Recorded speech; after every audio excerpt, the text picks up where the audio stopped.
Untuk bisa tahu perlu waktu. Untuk iman perlu belajar. Sehingga di sini dituntut kesabaran. Nggak bisa. Sabar dulu, tahu dulu. Jangan jalan dulu. Ntar. Mau dikasih pengarahan sama Pak Polisi. Ini jalannya begini loh ya. Ini jalannya beda. Nanti rambunya begini harus. Nah, maka kita harus. Kemudian di saat menjalankannya harus hati-hati. Jangan sampai kita kelewat, nggak melihat itu rambu dan sebagainya. Begitu dengan Al-Quran, dengan petunjuk dari Allah Subhanahu Wa Taala, maka dituntut dengan wasbir. Lanjutannya, sabar. Kamu harus sabar, ada kesabaran di dalam memahami, meyakini, sehingga apa yang kita lakukan itu adalah atas dasar kesabaran dengan keistiqomahan, yakin dari Allah, sehingga kita akan berbuat karena Allah Subhanahu wa Ta'ala. Maka inilah yang dianggap amalnya tidak sia-sia, sebab ada orang beramal tapi tidak menyadari itu karena Allah, sehingga amalnya hanya sekedar amal begitu saja, berguna di dunia tapi tidak berguna di akhirat. Sehingga fasbir, ini perlu kita kesabaran di dalam melakukan itu semua. Untuk bisa istiqomah perlu kesabaran. Istiqomah dalam makna yang luas.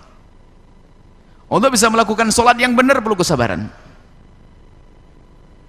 Untuk melakukan kebaikan karena setelah melakukan perlu kesabaran. Sebab orang yang biasa dengan kemaksiatan, apalagi nyaman dengan kemaksiatan, apalagi masih dalam berjaya-jayanya dia untuk bisa melakukan kemaksiatan, Masya Allah, untuk meninggalkan kemaksiatan, berat. Orang yang minum minuman keras dalam keadaan dia masih sehat suruh berhenti, berat. Beda yang sudah paru-paru hancur suruh berhenti, beda. Maka itu perlu kesabaran. Sabar dalam meninggalkan kemaksiatan, sabar dalam melakukan kebaikan, sabar untuk istiqamah. Kalau sudah kita itu semuanya kita lakukan dengan penuh kesabaran, sabar untuk mengerti semuanya, memahami, mengamalkannya, fa innallaha la yudhi'u ajral muhsinin. Allah la yudhi'u, Allah tidak akan menyia-nyiakan ajral muhsinin. Bukan ajrok. Jadi dhamirnya diubah menjadi dhamir ghaib, jamak. Wasbir fa innallaha yudhi'u ajrak. Mereka kan enak kan begitu Mas. Akhirnya ada satu mana. Maka dalam amal itu hendaknya memang seperti itu, ikhlas. Bukan ditampakkan.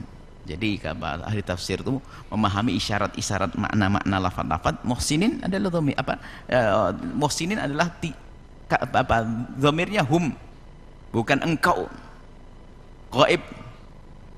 Jadi dalam beramal yang ikhlas, penuh kesabaran, dan dengan keikhlasan itulah yang akan tidak disia-siakan Allah, yang artinya akan diterima oleh Allah Subhanahu wa Ta'ala.